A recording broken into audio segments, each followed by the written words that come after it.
Hey guys, Lord Naren White here, the Holy Ghost, the one true God. Back with you with the next video in my series reading Dracula by Bram Stoker. Without further ado, returning to Dracula, as read by Lord Naren White. "Good evening, Mr. Renfield," said she. "You see, I know you, for Dr. Seward has told me of you." He made no immediate reply, but eyed her all over intently, with a set frown on his face. This look gave way to one of wonder, which merged in doubt. Then, to my intense astonishment, he said, "You're not the girl the doctor wanted to marry, are you? You can't be, you know, for she's dead." Mrs. Harker smiled sweetly as she replied, "Oh, no. I have a husband of my own, to whom I was married before I ever saw Dr. Seward, or he me. I am Mrs. Harker." "Then what are you doing here?" "My husband and I are staying on a visit with Dr. Seward." "Then don't stay." "But why not?"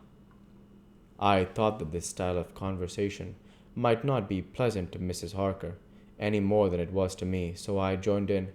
"How did you know I wanted to marry anyone?" His reply was simply contemptuous, given in a pause in which he turned his eyes from Mrs. Harker to me, instantly turning them back again. What an asinine question. "I don't see that at all, Mr. Renfield," said Mrs. Harker, at once championing me. He replied to her with as much courtesy and respect as he had shown contempt to me. "You will, of course, understand, Mrs. Harker, that when a man is so loved and honored as our host is, everything regarding him is of interest in our little community. Dr. Seward is loved not only by his household and his friends, but even by his patients, who, being some of them hardly in mental equilibrium, are apt to distort causes and effects. Since I myself have been an inmate of a lunatic asylum, I cannot but notice that the sophisticated tendencies of some of its inmates lean towards the errors of non causa and ignoratio elenchi." I positively opened my eyes at this new development. Here was my own pet lunatic, the most pronounced of his type that I had ever met, talking elemental philosophy, and with the manner of a polished gentleman. I wonder if it was Mrs. Harker's presence which had touched some chord in his memory. If this new phase was spontaneous, or in any way due to her unconscious influence, she must have some rare gift or power. We continued to talk for some time, and seeing that he was seemingly quite unreasonable, she ventured, looking at me questioningly as she began, to lead him to his favorite topic. I was again astonished, for he addressed himself to the question with the impartiality of the completest sanity. He even took himself as an example when he mentioned certain things. "Why, I myself am an instance of a man who had a strange belief. Indeed, it was no wonder that my friends were alarmed, and insisted on my being put under control. I used to fancy that life was a positive and perpetual entity, and that by consuming a multitude of live things, no matter how low in the scale of creation, one might indefinitely prolong life. At times I heard the belief so strongly that I actually tried to take human life. The doctor here will bear me out on that one occasion. I tried to kill him for the purpose of strengthening my vital powers by the assimilation with my own body of his life through the medium of his blood, relying, of course, upon the scriptural phrase, 'For the blood is the life,' though indeed the vendor of a certain nostrum has vulgarized the truism to the very point of contempt. Isn't that true, doctor?" I nodded assent, for I was so amazed that I hardly knew what to either think or say. It was hard to imagine that I had seen him eat up his spiders and flies not 5 minutes before. Looking at my watch, I saw that I should go to the station to meet Van Helsing, so I told Mrs. Harker that it was time to leave. She came at once, after saying pleasantly to Mr. Renfield, "Goodbye, and I hope I may see you often under auspices pleasanter to yourself." To which, to my astonishment, he replied, "Goodbye, my dear.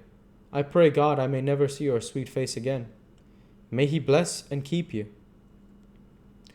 When I went to the station to meet Van Helsing, I left the boys behind me. Poor Art seemed more cheerful than he has been since Lucy first took ill, and Quincy is more like his own bright self than he has been for many a long day. Van Helsing stepped from the carriage with the eager nimbleness of a boy. He saw me at once and rushed up to me, saying, "Ah, friend John, how goes all? Well? So, I have been busy, for I come here to stay if need be. All affairs are settled with me, and I have much to tell. Madam Mina is with you? Yes. And her so fine husband? And Arthur and my friend Quincy, they are with you too? Good." As I drove to the house, I told him of what had passed, and how my own diary had come to be of some use through Mrs. Harker's suggestion, at which the professor interrupted me. "Ah, that wonderful Madame Mina. She has man's brain, a brain that a man should were he much gifted, and a woman's heart. The good God fashioned her for a purpose, believe me, when he made that so good combination. Friend John, up to now fortune has made that woman of help to us. After tonight she must not have to do with this so terrible affair. It is not good that she run a risk so great. We men are determined, nay, are we not pledged, to destroy this monster? But it is no part for a woman. Even if she be not harmed, her heart may fail her in so much and so many horrors, and hereafter she may suffer, both in waking from her nerves and in sleep from her dreams. And besides, she is young woman and not so long married. There may be other things to think of sometime, if not now. You tell me she has wrote all, then she must consult with us. But tomorrow she said say goodbye to this work, and we go alone."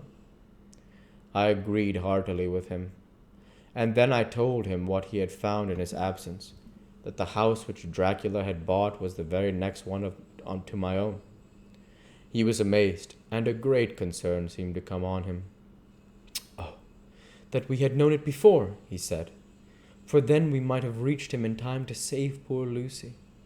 However, the milk that is spilt cries not out afterwards, as you say. We shall not think of that, but go on our own way to the end." Then he fell into silence that lasted till we entered my own gateway. Before we went to prepare for dinner, he said to Mrs. Harker, "I am told, Madam Mina, by my friend John, that you and your husband have put up in exact order all things that have been up to this moment." "Not up to this moment, Professor," she said impulsively, "but up to this morning." "But why up to now?" "We have seen hitherto how good light all the little things have made. We have told our secrets, and yet no one who has told it is the worse for it." Mrs. Harker began to blush, and taking a paper from her pocket, she said, "Dr. Van Helsing, will you read this, and tell me if it must go in? It is my record of today. I too have seen the need of putting down at present everything, however trivial, but there is little in this except what is personal. Must it go in?" The professor read it over gravely, and handed it back, saying, "It need not go in if you do not wish it, but I pray that it may. It can make your husband love you the more, and all of us, your friends, more honor you, as well as more esteem and love." She took it back with another blush and a bright smile. And so, now, up to this very hour, all the records we have are complete and in order. The professor took away one copy to study after dinner, and before our meeting, which is fixed for 9 o'clock. The rest of us have already read everything, so when we meet in the study hall, we shall all be informed as to facts, and can arrange our plan of battle with this terrible and mysterious enemy. Mina Harker's Journal. 30 September. When we met in Dr. Seward's study 2 hours after dinner, which had been at 6 o'clock, we were unconsciously formed a sort of board or committee. Professor Van Helsing took the head of the table, to which Dr. Seward motioned him as he came into the room. He made me sit next to him on his right, and asked me to act as secretary. Jonathan sat next to me. Opposite us were Lord Godalming, Dr. Seward, and Mr. Morris. Lord Godalming being next to the professor, and Dr. Seward in the center. we'll go ahead and stop there for this week. As usual, I want to say thank you for watching, and I hope you enjoyed. Please like, comment, and subscribe. This greatly helps the channel. Light be with you all. Take care, and thanks again.